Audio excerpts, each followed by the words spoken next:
about the people and the information, we do know that before the state of emergency was announced the first time in those states, and then that presidential broadcast, and I'm trying to remember where exactly reference was made concerning members of the insurgency groups hoisting flags and spreading their tentacles, taking charge of local governments.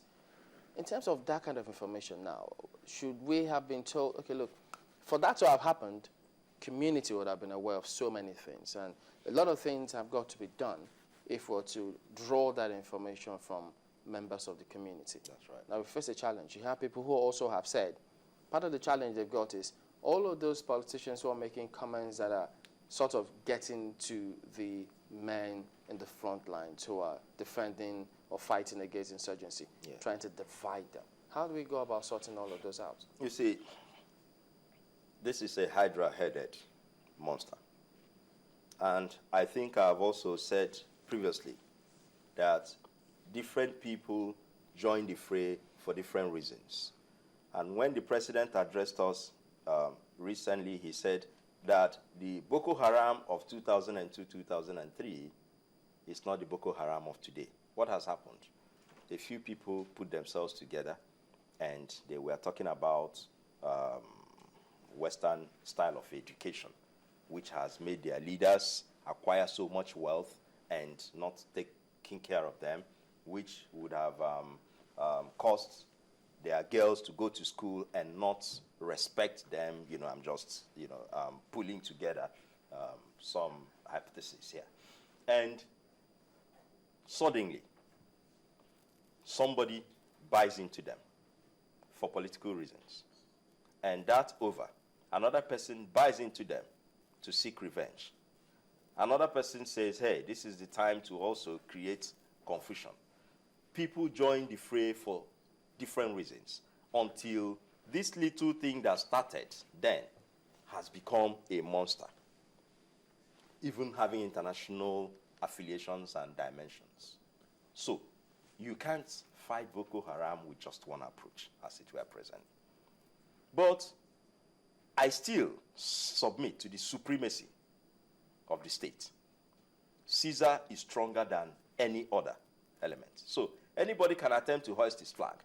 No, but there must be a reason. I mean, you ask ourselves, why is it that they are hoisting flags? If they were just a terror group or an insurgency groups, why are they hoisting flags? It suggests that there's this intention to take over territories. Something promised them somewhere by somebody? That's what I am telling you here, that people join the fray for different reasons.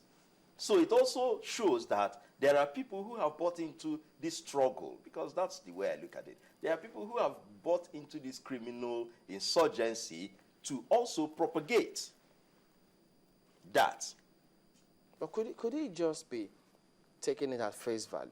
Shouldn't it be investigated to find out why take territories? It shouldn't. Are they fighting for territories? It shouldn't be taken for face value. In fact, it's an indictment on the state that we have to wait until things get out of hand before we begin to, run helter-skelter to see what we need to do.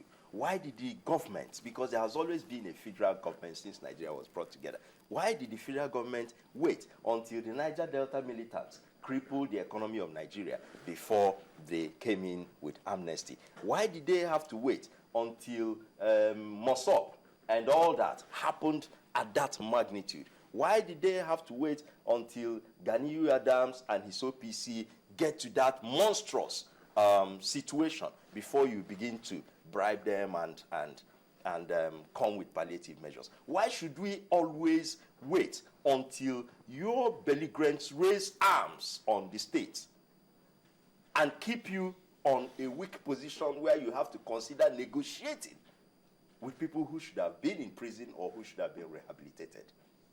Why? Who is taking stock of the number of uneducated people in this country? Who has data on school dropouts, very dangerous species of our country? Who has data on the number of military officers who desert the army and police? Who has data on all these people? How do we relate with them until they become a threat to the society? Where are these agencies and their units, dealing with issues based on the little intelligence you gather when it is, still at the smallest unit? Why do we have to wait until the ship of the state is wrecked before we start voting billions? Would it be out of place if the Ministry of Education should direct that it should be part of the curriculum, or they should do something about it, notifying people, teaching people how to conduct themselves when they see any kind of thing, in conjunction with the military authorities? The example that happened in Jos, we had several cases. I mean, it can also show that they could channel all these energies positively. If they knew that setting off that car would only cause more harm than good, perhaps they wouldn't have done it. You see, a lot of things are lacking in this society. But to answer your question directly, it's not out of place for the Ministry of Education or other forms of information disseminating organs of the state to take this up. Work with us, work with the people, because I am aware that there are a lot of other people who are thinking the way I'm thinking. Now, bring people together and say, what is your idea? What do you want us to do? And pull these things together and we get results. But the challenge here is this. Once we are done with the Chibok girls, once these girls are brought back, we now sing hallelujah, do Thanksgiving in mosques and churches, and now go back. Because 2015 is waiting. This thing is delaying political activities. So they are just waiting to bring back these girls, and then we jump into pasting posters and campaigns, and nobody will look at this again, until something terrible happens. What I'm saying here is this, that we need to wake up to these challenges. We need to start from the formatives. If you remember what war against indiscipline did to us in 1984, those are the kind of things we should begin to look at. I have said it before and I'm saying it again, that the National Youth Service Scheme is wasting 10 months, 11 months of this mandatory service should have given the corps members serious security training on information gathering for Nigeria, not just for the security agencies, for Nigeria. So that if you're working in the bank, you're working in the oil company, you're running a supermarket, you're a security man with basic security training. As you see some you have learned do. to watch your back and watch another person's back. In that way, we will have a more security conscious environment than we have today.